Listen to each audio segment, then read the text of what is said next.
Você já se imaginou cruzando o limiar de uma lenda, onde uma profecia antiga se encontra com o coração humano, capaz de desafiar o próprio destino? A história que vou lhe contar hoje é sobre a força de uma mulher que, enterrada viva pela intolerância, encontrou a redenção e o amor onde menos se esperava. Uma profecia, Apache dizia que quando uma mulher fosse enterrada viva e sobrevivesse, traria a destruição a quem a salvasse. Joaquim Herrera, um homem de coragem e cicatrizes, não acreditava em profecias, mas enquanto cavava a terra endurecida ao redor do pescoço daquela desconhecida, algo em seus olhos o advertiu que acabara de mudar seu destino para sempre. O que ele não sabia era que ela também estava mudando o dele. Aqui no canal Paixões de Época, mergulhamos nas tramas mais emocionantes e nos amores que desafiam o tempo. Diga-me, de que cidade do Brasil você nos escuta agora? E me diga, você acredita que o amor verdadeiro pode nascer mesmo das cinzas da dor e do preconceito?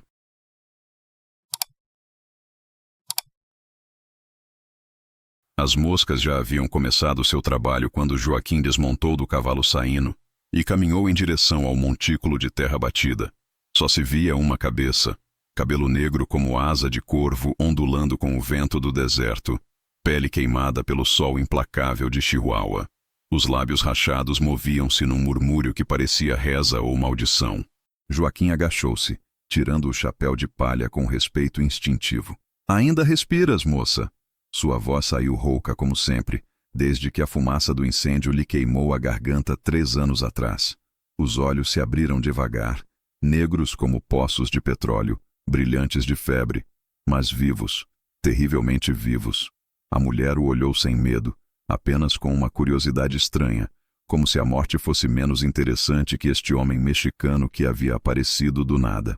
Joaquim destapou o cantil de couro e verteu água nos lábios ressecados. Ela bebeu sem desviar o olhar e, quando terminou, moveu os lábios formando palavras numa língua que Joaquim não entendia, mas que soava antiga, sagrada.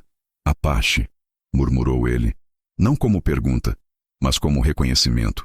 Havia visto o suficiente para distinguir os traços, a forma do rosto, aquela dignidade que nem a tortura podia quebrar. A mulher assentiu uma vez, quase imperceptivelmente. Joaquim começou a cavar com as mãos, depois com o facão, quebrando a terra endurecida que aprisionava o corpo. Não perguntou por que ela estava ali.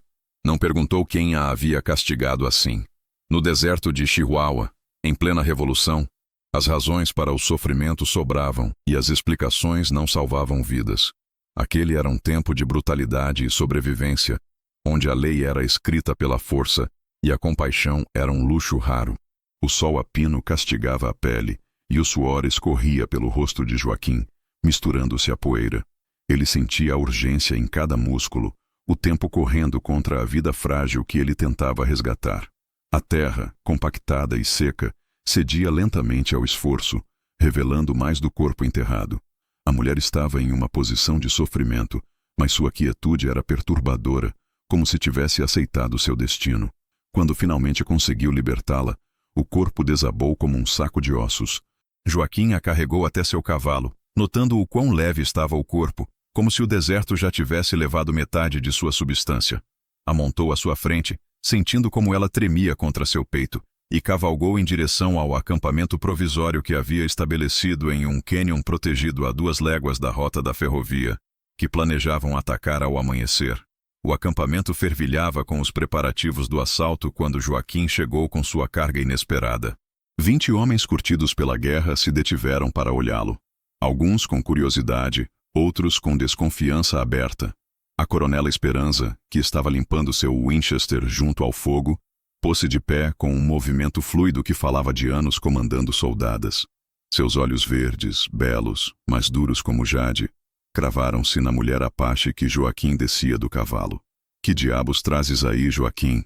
A voz de Esperança cortou o ar como uma navalha. "Não temos bocas suficientes para alimentar." Os homens se aproximaram, formando um círculo, mãos inconscientes aproximando-se das culatras de suas armas. Joaquim sentiu como a Apache se tensionava contra ele, mas não com medo, mas com a alerta instintiva do animal selvagem que avalia as ameaças. "Encontrei esta mulher enterrada até o pescoço, mais morta que viva. Não vou deixá-la morrer como um cão." Joaquim falou sem levantar a voz. mas seu tom tinha aquela firmeza que os homens haviam aprendido a respeitar. Levou a Apache até seu petate, perto do fogo, mas afastado do grupo principal. A mulher se deixou guiar sem resistência, observando tudo com aqueles olhos que pareciam catalogar cada rosto, cada arma, cada via de escape possível. Esperança o seguiu, o rifle pendurado descuidadamente do braço, mas pronta para usá-lo. E se a espiã dos federais se veio nos vender por umas moedas? A pergunta flutuou no ar como fumaça venenosa. Vários homens murmuraram assentindo. Em tempos de guerra, a paranoia era tão necessária quanto as balas. Joaquim estendeu uma manta sobre o petate e ajudou a Apache a recostar-se. Seus movimentos eram cuidadosos, respeitosos, como se fosse uma irmã ferida e não uma estranha de raça inimiga. Olha bem, Esperança.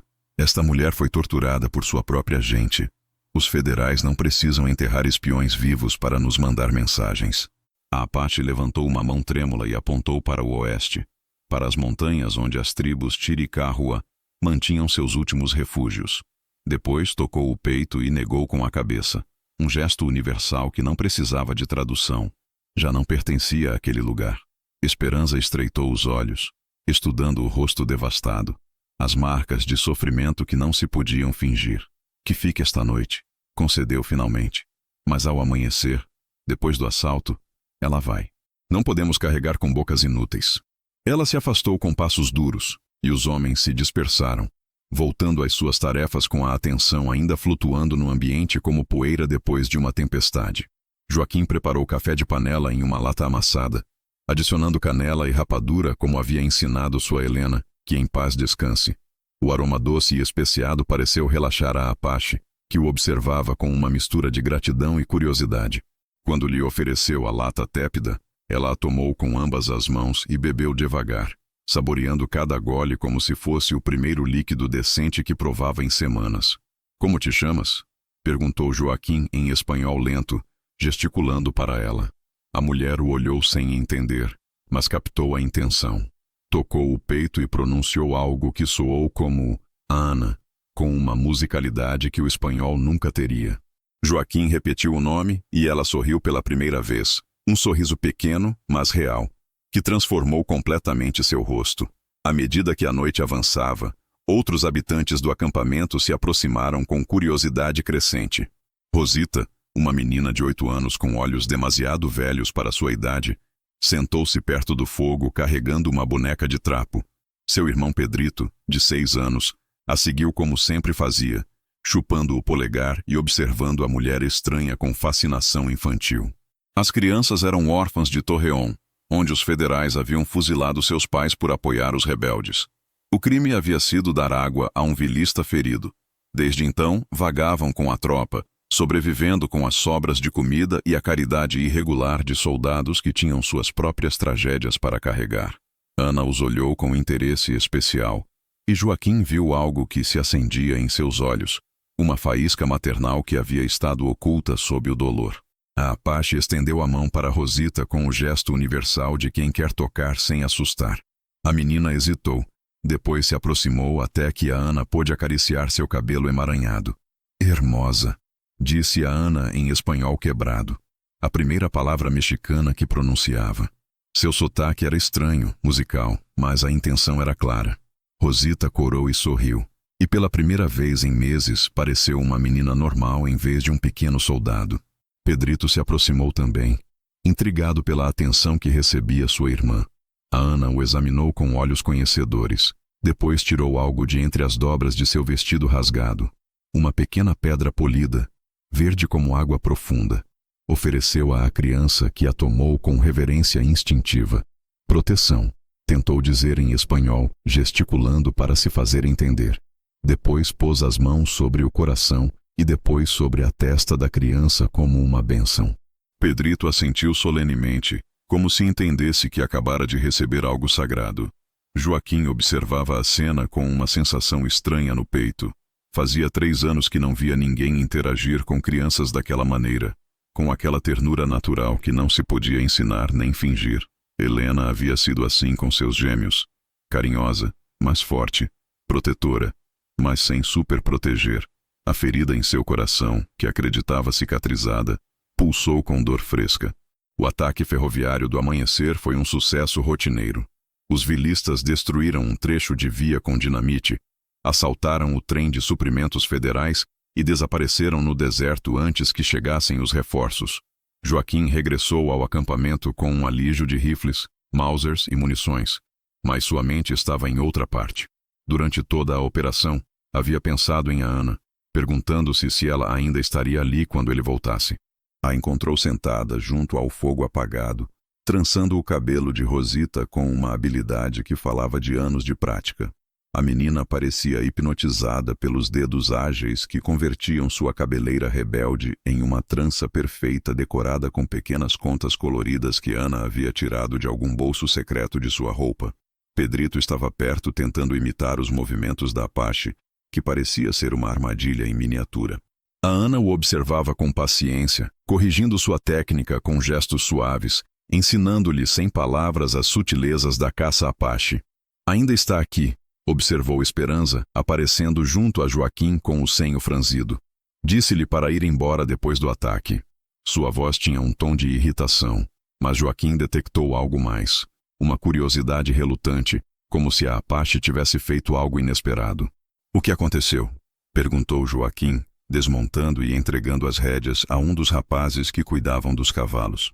Esperança hesitou como se a incomodasse admitir o que havia visto. Quando soaram os disparos do assalto, pensei que ela se assustaria, que sairia correndo como galinha espantada. Em vez disso, agarrou as crianças e as levou para uma fenda entre as rochas. Ficou com eles até que o perigo passasse, acalmando-os sem fazer ruído. Joaquim sentiu algo que se assentava em seu peito, uma certeza silenciosa. Ela os protegeu. Isso não é tudo. Esperança cruzou os braços, claramente incomodada por ter que dar um relatório positivo. Quando regressamos, ela havia encontrado uma nascente que nenhum de nós conhecia. Fica a meia légua para o norte, escondida entre umas pedras. Água limpa, suficiente para encher todos os cantis. Joaquim assentiu, mas não se surpreendeu. Os Apaches conheciam o deserto como os peixes conheciam a água. O que o impressionava era que a Ana tivesse compartilhado esse conhecimento em vez de guardá-lo para uma possível fuga. Aquela noite, enquanto o acampamento dormia, Joaquim sentou-se junto ao fogo que mantinha vivo com galhos secos de mesquite. A Ana estava acordada também, embalando suavemente Pedrito, que havia acordado com pesadelos. Ela o embalava com uma canção Apache, uma melodia sem palavras que parecia mais antiga que as montanhas. "Por que não partiste?" perguntou Joaquim em voz baixa. Sabia que ela não entenderia as palavras, mas talvez captasse a intenção. A Ana levantou a vista, seus olhos refletindo as chamas dançantes, apontou para as crianças adormecidas, depois tocou o coração. O gesto era simples, mas eloquente. Essas crianças a precisavam e ela as precisava. "Sua família fez isso com você", disse Joaquim, apontando as marcas em seu pescoço, onde a terra havia roçado a pele. "Por quê?" Ana entendeu a pergunta, embora não as palavras. Tocou o ventre e negou com a cabeça. Depois fez um gesto como de segurar um bebê e o repetiu, negando cada vez. Sem filhos, pela esterilidade em uma cultura que valorizava a maternidade acima de tudo. Joaquim sentiu uma onda de compreensão. Ele havia perdido sua família pela violência. Ela havia sido rejeitada por não poder criar uma. 2 tipos diferentes de dor, mas dor no fim. "Helena", disse ele, tocando o peito. "Miguel, Carmen", repetiu os nomes de sua esposa e seus filhos mortos, deixando que a perda se ouvisse em sua voz. A Ana assentiu, entendendo sem necessidade de tradução. A dor reconhecia a dor, não importava o idioma. Os dias seguintes trouxeram uma rotina estranha, mas reconfortante. O grupo vilista movia-se constantemente, evitando as patrulhas federais, atacando alvos pequenos, mantendo-se vivo em um jogo mortal de gato e rato. A Ana se integrou sem drama, tornando-se útil de maneiras que ninguém havia antecipado. Suas habilidades de rastreamento eram lendárias. Podia ler o terreno como um livro, identificando o passo de homens armados, cavalos, até mesmo veículos motorizados por marcas que os outros nem sequer viam. Mais de uma vez alertou o grupo sobre patrulhas federais que se aproximavam, permitindo-lhes evitar emboscadas que poderiam ter sido massacres. Mas era sua relação com as crianças o que realmente mudou a dinâmica do acampamento. Rosita e Pedrito, que haviam sido pequenos fantasmas vagando pelas margens da guerra, começaram a florescer sob seus cuidados. Ana lhes ensinava habilidades de sobrevivência com a paciência de uma mãe verdadeira, como encontrar plantas comestíveis, como se mover sem fazer ruído, como ler os sinais do clima nas nuvens.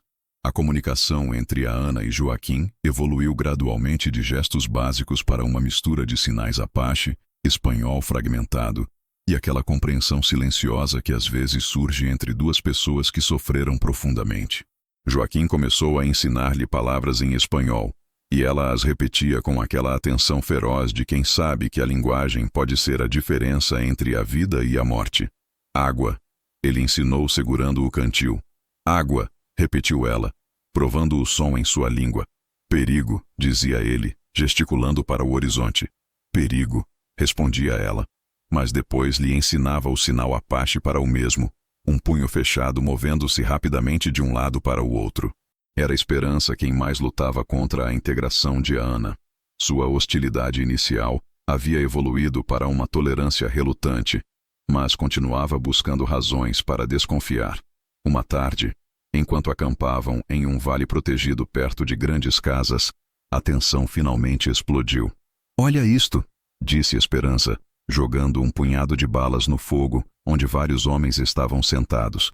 "Contamos as munições depois do último assalto. Faltam 6 cartuchos de Mauser. Coincidência que comecem a desaparecer depois que a Apache chegou?" Os homens se olharam entre si, a desconfiança crescendo como fumaça venenosa. As acusações de traição em tempo de guerra eram sentenças de morte e todos o sabiam. Joaquim se pôs de pé devagar, sua mão descansando na culatra de seu colt. "Está a sugerir que Ana veio para roubar munições? Estou a dizer que as balas não evaporam sozinhas." Esperança também se levantou, seu Winchester carregado e pronto. "E que uma Apache tem mais razões para ajudar os federais do que para nos ajudar." O silêncio se estendeu como óleo derramado. Ana, que havia estado ensinando Rosita a fazer nós de corda, levantou a vista e imediatamente captou a atenção. Seus olhos se moveram de Esperança para Joaquim, avaliando a ameaça com instintos apurados por anos de sobrevivência. "As balas estão aqui", disse uma voz pequena da beira do círculo. Pedrito se aproximou, carregando algo pesado em seu zarape. Desenrolou o tecido, revelando 6 cartuchos de Mauser, perfeitamente limpos e oleados.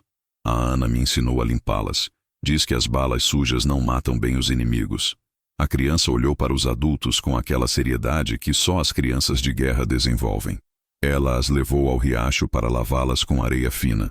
Depois as pôs ao sol para que secassem bem.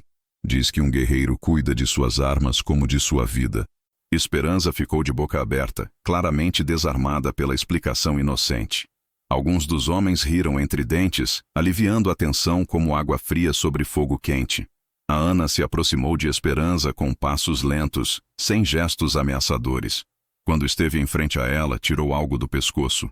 Um colar de contas e penas que claramente tinha significado cerimonial. Estendeu-o para a soldadeira mexicana com ambas as mãos como uma oferenda. "Irmã", disse em espanhol cuidadoso, provavelmente uma das palavras mais difíceis que havia aprendido. "Irmã de guerra." Esperança olhou o colar, depois o rosto sincero de Ana. Algo em seus olhos verdes se suavizou, como gelo começando a derreter. Depois de um momento que pareceu eterno, pegou o colar e o pôs ao redor do pescoço. "Irmã", repetiu, e pela primeira vez sua voz não tinha aquele tom cortante que usava como armadura. Aquela noite marcou uma mudança fundamental na dinâmica do grupo. Ana já não era a forasteira tolerada, mas uma integrante genuína da pequena família de guerra que haviam formado. Seu espanhol melhorava dia a dia, alimentado por sua determinação feroz e a paciência daqueles que agora a consideravam uma companheira. Mas o mundo exterior não ia deixá-los em paz. Uma manhã, enquanto tomavam o café da manhã com tortilhas e feijão refrito, um dos vigias chegou correndo de seu posto nas rochas altas. "Federais, uma coluna completa com metralhadoras." O rapaz mal conseguia falar de tanto correr e do susto. "E há outros com eles, homens a cavalo que não são soldados." Joaquim e Esperança trocaram olhares de alarme. Uma patrulha federal era perigosa, mas manejável. Uma coluna completa com apoio de civis armados significava que alguém havia posto preço em suas cabeças. "Quanto tempo temos?" perguntou Joaquim, já arrumando seu equipamento com movimentos eficientes. "Meia hora, talvez menos." "Vem direto para cá." Como se soubessem exatamente onde estamos. O acampamento explodiu em atividade febril. 20 pessoas tentando empacotar uma vida de posses em 10 minutos, sabendo que o que deixassem para trás provavelmente não o veriam novamente. Joaquim se aproximou de Ana, que estava ajudando as crianças a arrumar suas poucas pertences. "Temos que nos separar", disse-lhe, gesticulando para se fazer entender. "Tu levas as crianças para as montanhas, nós os manteremos ocupados." Ana o olhou com aqueles olhos que pareciam ver além das palavras. Negou com a cabeça firmemente. "Não", disse em espanhol claro. "Família juntos." "É muito perigoso", insistiu Joaquim. "Se nos pegarem, perigo em todos os lados", respondeu ela, apontando para as montanhas e depois para o vale. Juntos, mais fortes. Não havia tempo para discutir. O som de cascos de cavalos já se ouvia à distância, misturado com o chocalhar metálico de equipamentos militares. Joaquim tomou uma decisão rápida. Evacuariam juntos para o cânion do norte, onde conhecia cavernas que poderiam servir de refúgio. A fuga foi um pesadelo de terreno acidentado e perseguição implacável. Os federais haviam trazido rastreadores civis, homens que conheciam o deserto quase tão bem quanto a Ana, mas ela tinha vantagens que eles não. Conhecia cada trilha oculta, cada fenda entre as rochas, cada lugar onde o eco podia enganar os perseguidores sobre sua verdadeira localização. Guiou o grupo através de um labirinto de cânions que pareciam idênticos, mas que ela navegava com a segurança de quem havia nascido naquelas terras. Quando as crianças se cansaram, ela as carregou em turnos com Joaquim, mantendo-as caladas com canções Apache sussurradas ao ouvido. Ao cair da noite, haviam conseguido uma vantagem considerável, mas sabiam que não durariam muito. Os federais tinham suprimentos inúmeros. Eles só tinham o desespero e o conhecimento do terreno. Acamparam em uma caverna alta, sem fogo, compartilhando carne seca e água morna, enquanto planejavam o próximo movimento. Joaquim estudou os rostos de seus companheiros na penumbra, vendo o cansaço e o medo que tentavam ocultar. 21 pessoas, contando as crianças, contra uma coluna inteira do Exército Federal. "Por que nos seguem com tanta insistência?" murmurou Esperança, revisando as balas que lhe restavam. "Somos um grupo pequeno, não representamos uma ameaça real." A resposta chegou ao amanhecer quando um dos vigias identificou as figuras que cavalgavam com os federais. Não eram rastreadores civis comuns. Eram guerreiros Apache, reconhecíveis por sua forma de montar, e suas armas tradicionais misturadas com rifles modernos. A Ana os viu também, e seu rosto endureceu como pedra do deserto. Apontou para o líder do grupo Apache, um homem alto com cicatrizes cerimoniais no peito e um cocar de penas de águia. "Cochise", disse. E nessa única palavra, Joaquim ouviu anos de dor, traição e raiva contida. Seu irmão havia vindo para terminar o trabalho que havia começado quando a enterrou viva. A batalha final foi travada em um anfiteatro natural de rochas vermelhas, onde o grupo vilista havia se refugiado esperando que chegassem reforços que sabiam que não viriam. Os federais atacaram do sul, os Apaches do norte em uma manobra de pinça que havia sido perfeitamente coordenada. Joaquim movia-se de posição em posição, seu Mauser falando com precisão letal cada vez que um inimigo se expunha demais.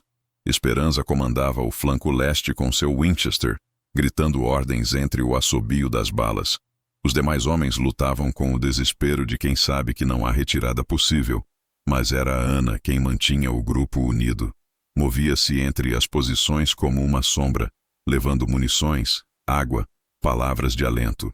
Seu rifle Apache falou poucas vezes, mas cada disparo encontrou seu objetivo com precisão cirúrgica. Quando Rosita gritou de terror ao ver um federal que havia conseguido flanquear sua posição, a Ana apareceu do nada. Seu facão Apache afundou entre as costelas do soldado antes que ele pudesse disparar e depois arrastou a menina para uma fenda mais segura, sem dizer uma palavra. "Ana!"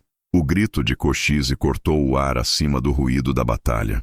Seu irmão havia desmontado e avançava para as rochas com outros 3 guerreiros, gritando em Apache o que soava como uma declaração de guerra pessoal.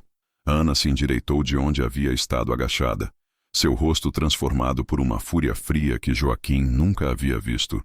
Gritou algo para seu irmão em sua língua nativa, palavras que soavam como facas arremessadas. Cochise respondeu com um rugido de raiva, levantando sua tomahawk para o céu. O desafio era claro. Isso seria resolvido entre irmãos, segundo os velhos costumes Apache. Não. Joaquim tentou se mover para ela, mas uma rajada de disparos federais o obrigou a buscar cobertura. Quando pôde espiar novamente, a Ana já havia saído das rochas protetoras e caminhava para o espaço aberto, onde seu irmão a esperava. Os dois irmãos se enfrentaram no centro do anfiteatro rochoso, enquanto as balas assobiavam sobre suas cabeças como vespas metálicas. Cochise era maior, mais forte, treinado desde a infância no combate tradicional Apache. Mas a Ana tinha algo que ele havia perdido, uma causa pela qual lutar que ia além do ódio. O combate foi breve e brutal. Cochise atacou com a confiança de quem havia vencido dezenas de inimigos. Mas a Ana não lutava apenas por sua vida, mas pela vida das crianças que havia chegado a amar como próprias. Quando a tomahawk de seu irmão afundou no ar onde havia estado sua cabeça um segundo antes, a faca dela encontrou seu coração com precisão. Cochise desabou com uma expressão de surpresa, como se não pudesse acreditar que a irmã fraca, a quem havia enterrado, tivesse encontrado a força para vencê-lo. Ana se ajoelhou junto a ele por um momento, sussurrando algo em Apache que soava como perdão ou despedida. Mas o combate havia custado tempo precioso. Os federais haviam usado a distração para avançar e agora estavam perigosamente perto das posições vilistas. A situação parecia desesperadora quando o som de clarins cortou o ar do deserto. Joaquim levantou a vista, mal se atrevendo a acreditar no que via. Uma fila de cavaleiros apareceu na crista do cânion sul, silhuetas negras contra o sol da manhã. Mas o clarim que soava não era federal, era o toque de carga da divisão do norte. "É Vila!" gritou Esperança, sua voz queimada pela pólvora, brilhante de esperança. "É o mismíssimo Pancho Villa!" A chegada dos reforços vilistas mudou o rumo da batalha em minutos. Os federais, surpreendidos pelo ataque em sua retaguarda, tentaram se reorganizar, mas era tarde demais. Os dourados de Villa avançaram como uma avalanche humana, seus gritos de guerra misturando-se com o trovão dos cascos de seus cavalos. Villa em pessoa cavalgava à frente, seu chapéu característico ondulando ao vento, seu Colt 45 falando com autoridade letal. Atrás dele vinham seus melhores homens, Martim Lopes, Nicolás Fernandes, José Meléndez, nomes que haviam se tornado lenda em todo o norte do México. A batalha se converteu em massacre em favor dos revolucionários. Os federais, presos entre dois fogos, se renderam ou fugiram para o deserto, onde o sol e a sede se encarregariam deles. Os Apaches sobreviventes desapareceram como fantasmas, levando o corpo de Cochise, segundo seus costumes. Quando o silêncio finalmente se assentou sobre o anfiteatro rochoso, Villa desmontou e caminhou para onde Joaquim e seu grupo haviam se reagrupado.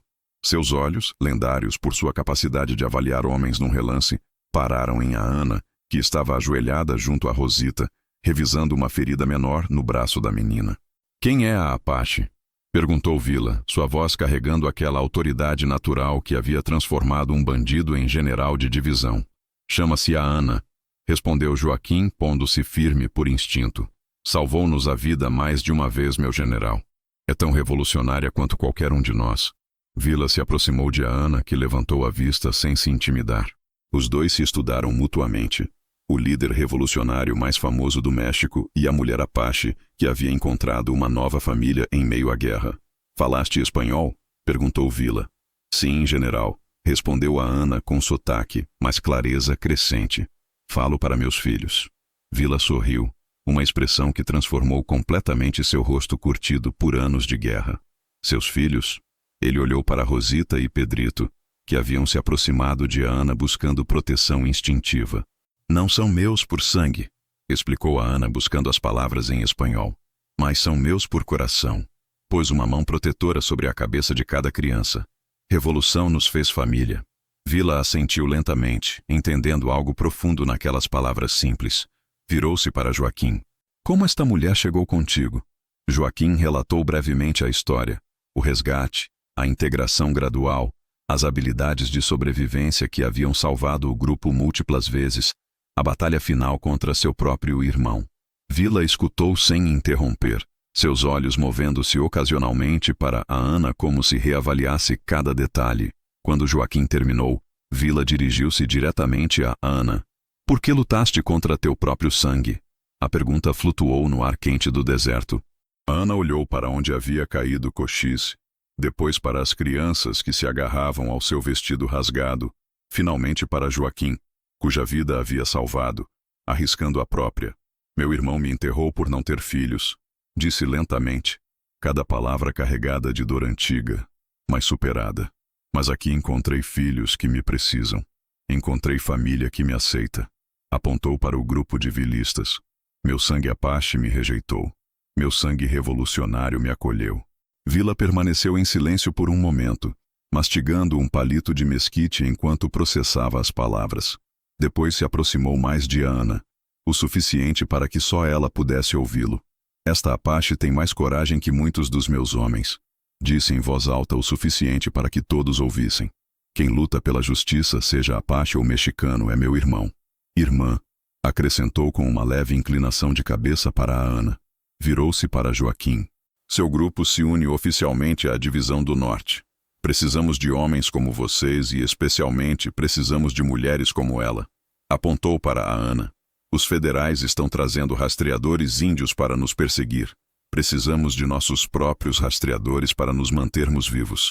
Esperança se aproximou, tirando o chapéu em sinal de respeito. General, que ordens temos? Reagrupamento no cânion de Santa Rosa, respondeu Vila, já montando seu cavalo. Há notícias de Carranza que não me agradam nada. Vamos precisar de todos os homens bons que pudermos conseguir. Seus olhos encontraram os de Ana novamente. E todas as mulheres fortes também. O grupo começou a se mover para o ponto de reunião, mas Vila fez um sinal para que Joaquim se aproximasse.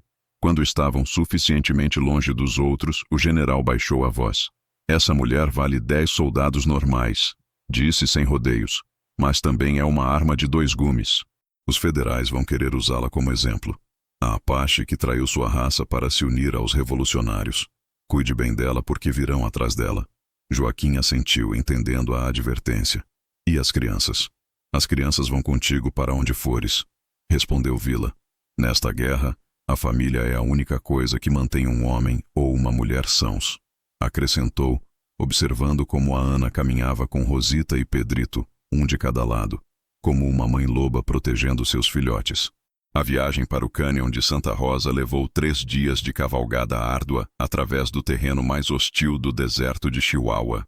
A Ana demonstrou mais uma vez seu valor como guia, encontrando fontes de água que não apareciam em nenhum mapa e trilhas que encurtavam horas de viagem perigosa. Durante as noites ao redor do fogo do acampamento, seu espanhol continuou melhorando a um ritmo que assombrava a todos. Era como se tivesse decidido que dominar o idioma de sua nova família era tão importante quanto dominar as habilidades de sobrevivência que já possuía. Joaquim lhe disse uma noite enquanto os outros dormiam.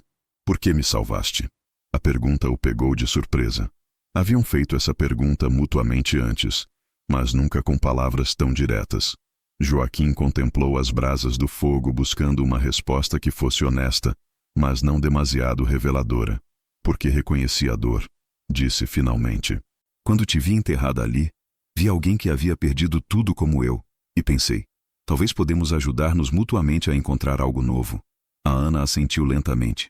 Encontraste algo novo.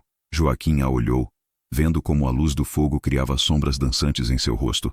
Nas últimas semanas, a havia visto transformar-se de mulher quebrada em guerreira feroz, de estranha e silenciosa em mãe devota, de forasteira Apache em revolucionária mexicana convicta. Sim, respondeu com simplicidade. Encontrei família outra vez. Eu também, murmurou a Ana. E nessas 2 palavras, Joaquim escutou um mundo de significado. O cânion de Santa Rosa fervilhava com atividade quando chegaram. Centenas de vilistas haviam convergido de toda a região, trazendo notícias, suprimentos e rumores dos movimentos federais. A Ana observava tudo com fascinação, nunca tendo visto uma concentração tão grande de revolucionários. Vila os havia localizado em uma seção do acampamento reservada para seus melhores exploradores e rastreadores. Uma honra que não passou despercebida para o resto da tropa. Mas com a honra vieram também os olhares curiosos e ocasionalmente hostis daqueles que viam uma Apache como uma ameaça potencial. Uma tarde, enquanto Ana ensinava um grupo de crianças do acampamento a fazer armadilhas para coelhos, aproximou-se um homem que Joaquim reconheceu como um dos oficiais superiores de Vila. Martim Lopes, o general mais jovem da Divisão do Norte, conhecido tanto por sua brilhantez tática quanto por seu temperamento explosivo.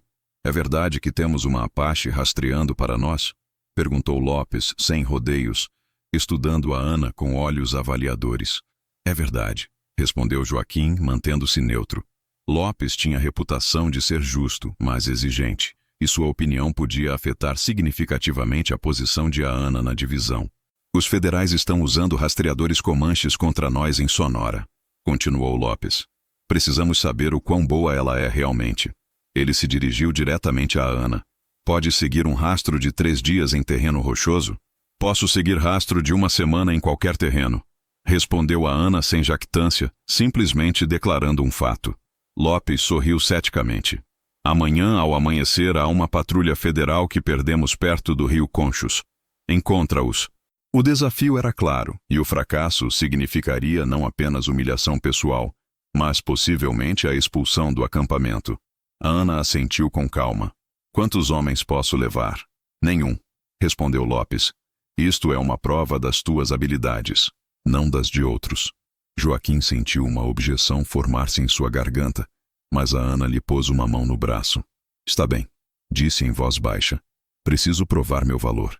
Aquela noite a Ana se preparou com o cuidado ritual de um guerreiro Apache antes da batalha. Revisou seu rifle, afiou sua faca, preparou seus suprimentos de água e carne seca. Rosita e Pedrito a observavam com preocupação evidente. "Vais voltar?" perguntou Rosita com aquela franqueza brutal que só as crianças possuem. "Sempre volto para minha família", respondeu a Ana, abraçando a menina. "É promessa, Apache." Ao amanhecer, partiu sozinha para o norte, seguindo as indicações gerais que Lopes lhe havia dado sobre a última localização conhecida da Patrulha Federal. Joaquim a viu partir com uma mistura de orgulho e ansiedade que não havia sentido desde que Helena saía para buscar ervas medicinais em território perigoso. As horas se arrastaram como séculos. O acampamento continuou suas atividades normais, mas Joaquim achou impossível concentrar-se em qualquer tarefa. Esperança tentou distraí-lo com relatórios de munições e planos de batalha, mas seus olhos constantemente se dirigiam para o horizonte norte. O sol já havia se posto quando uma figura apareceu na crista rochosa que dominava o acampamento. Era a Ana, mas não vinha sozinha. Atrás dela caminhavam 6 homens com uniformes federais, as mãos atadas às costas, escoltados por seus próprios cavalos que a Ana havia capturado junto com eles. O acampamento explodiu em vivas quando a notícia se espalhou. Não só havia encontrado a patrulha perdida, mas os havia capturado vivos. Uma façanha que exigia não apenas habilidades de rastreamento, mas também astúcia tática e coragem pessoal. Vila em pessoa saiu para recebê-la com um sorriso que podia ser visto a meia milha de distância. "Como diabos o fizeste?" perguntou sem cerimônias. A Ana encolheu os ombros com a modéstia natural de alguém que havia feito simplesmente o que sabia fazer. "Segui o rastro até o acampamento. Esperei até que dormissem. Peguei os cavalos, depois peguei os homens." "Sozinha?" insistiu Vila, claramente impressionado. "Apache, caçamos sozinhos", respondeu ela com simplicidade. Mais silencioso, mais rápido. Lopes se aproximou. Seu ceticismo anterior substituído por respeito genuíno. "Que informação trouxeram?" "Falam de ataque grande", reportou a Ana, seu espanhol agora suficientemente fluido para comunicar informação militar complexa. 3 colunas vêm do leste e sul. Muitos homens, muitas armas. A informação era valiosa, potencialmente salvando centenas de vidas vilistas. Vila assentiu gravemente, já calculando movimentos de contra-ataque em sua mente. Joaquim chamou. "Tua mulher acaba de ganhar seu lugar permanente em meu Estado-Maior. Qualquer missão de reconhecimento importante, ela vai." O acampamento se dispersou para se preparar para as batalhas que vinham, mas Joaquim ficou com a Ana, observando como Rosita e Pedrito corriam para ela com alívio evidente. A forma como a abraçaram, a forma como ela os levantou a ambos ao mesmo tempo, apesar do cansaço, confirmou o que Joaquim havia estado sentindo gradualmente durante semanas. Esta mulher Apache, esta guerreira que havia sido rejeitada por seu próprio povo, havia se convertido no centro de seu mundo, não apenas pelo que representava como companheira de armas, mas pelo que havia trazido de volta à sua vida, a possibilidade de família, de amor, de futuro além da simples sobrevivência. Aquela noite, depois que as crianças adormeceram, Joaquim e a Ana caminharam até a beira do acampamento, onde podiam ver as estrelas sem a interferência das fogueiras. O deserto se estendia diante deles, vasto e implacável, mas já não parecia hostil. Sob aquelas mesmas estrelas, duas pessoas quebradas haviam encontrado a maneira de construir algo novo e belo. Joaquim, disse a Ana suavemente. O que acontece quando a guerra termina? Era uma pergunta que ele havia evitado fazer a si mesmo, sabendo que a resposta podia ser demasiado dolorosa. Não sei se a guerra vai terminar cedo, respondeu honestamente. Mas quando terminar, gostaria que construíssemos algo juntos, uma casa, uma vida, uma família real. A Ana assentiu, e no silêncio que se seguiu, Joaquim sentiu que ela estava chegando à mesma conclusão que ele havia alcançado, que o que haviam encontrado em meio à violência e ao caos era mais valioso que qualquer causa política, mais duradouro que qualquer vitória militar. Meu coração já não é Apache, murmurou ela, nem mexicano, é nosso. Joaquim tomou sua mão, sentindo as calosidades de anos de trabalho duro, as cicatrizes de batalhas recentes, a força que havia carregado crianças e armas com igual determinação. O meu também, respondeu. À distância, um clarim soou o toque de recolher, lembrando-lhes que a guerra continuava, que as batalhas vindouras exigiriam toda a sua coragem e habilidade. Mas sob as estrelas do deserto de Chihuahua, duas almas que haviam sido enterradas pela dor haviam encontrado a maneira de renascer em algo mais forte do que haviam sido sozinhas. Vila guardou seu Colt 45 na bainha e olhou para o horizonte, onde o sol se punha atrás da Sierra Madre. O vento do deserto trouxe o cheiro de mesquite e pólvora, e pensou em uma frase que sua mãe sempre dizia: filho, a terra não perdoa, mas tampouco esquece. Assentiu com a cabeça e montou seu cavalo, sabendo que havia presenciado algo mais importante que uma vitória militar. Havia visto nascer uma família das cinzas da guerra.